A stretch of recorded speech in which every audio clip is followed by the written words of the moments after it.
হ্যাঁ, আসসালামু আলাইকুম রহমতুল্লাহ।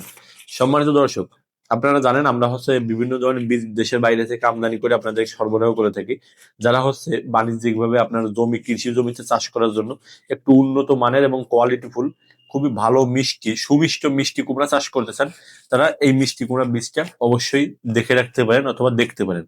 এটা চায়না থেকে ইম্পোর্ট করা মিষ্টি কুমড়া বীজ। দেখতে পাচ্ছেন পিছনে কিউআর কোড স্ক্যানার দেওয়া আছে। চাইলে আপনি বারকোড স্ক্যান করে এই বীজটা অরিজিনাল কিনা, এই জাতটা সঠিক কিনা আপনি চেক করে নিতে পারবেন। প্রতিটা প্যাকেটে বীজের পরিমাণ আছে 35 থেকে 40 পিসের মতো। এই মিষ্টি কুমড়াটা ছবিতে যেমন দেখতে পাচ্ছেন খানিকটা এরকম হবে, লম্বা টাইপের, একদম গোলাকার হবে এরকম না, লম্বা টাইপের হবে। বাইরের রংটা থাকবে হলুদের মতো আর কি, আর ভিতরে থাকবে গাঢ় হলুদ। এবং এই মিষ্টি কুমড়াটার সবচেয়ে একটা বড় বৈশিষ্ট্য হচ্ছে এটা কিন্তু অল্প পরিচর্যায় বা নামমাত্র পরিচর্যায় জন্মগ্রহণ করে এবং ফলন দেয়। আর এটার বীজের জার্মিনেশন রেটও খুব ভালো, বীজের পিওরিটির মানও খুব ভালো। পাহাড়ি অঞ্চলে, আমাদের দেশের বাংলাদেশের পাহাড়ি অঞ্চলে কিন্তু এই মিষ্টি কুমড়াটা চাষ হয়। যেহেতু পাহাড়ে আপনার পরিচর্যা করাটা কঠিন হয়, পানি দেওয়া, নিয়মিত সার ওষুধ যত্ন নেওয়া কিন্তু খুব টাফ হয়ে যায় পাহাড়ি অঞ্চলে।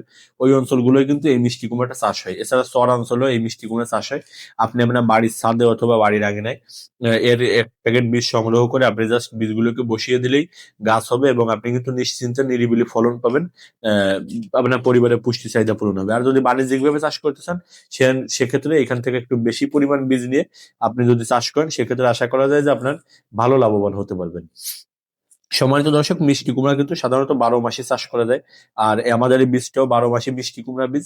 এই বীজের জার্মিনেশন পদ্ধতি বীজটাকে আপনি সংগ্রহ করার পর 30 থেকে 40 মিনিটের জন্য রোদে দেবেন, হালকা রোদে।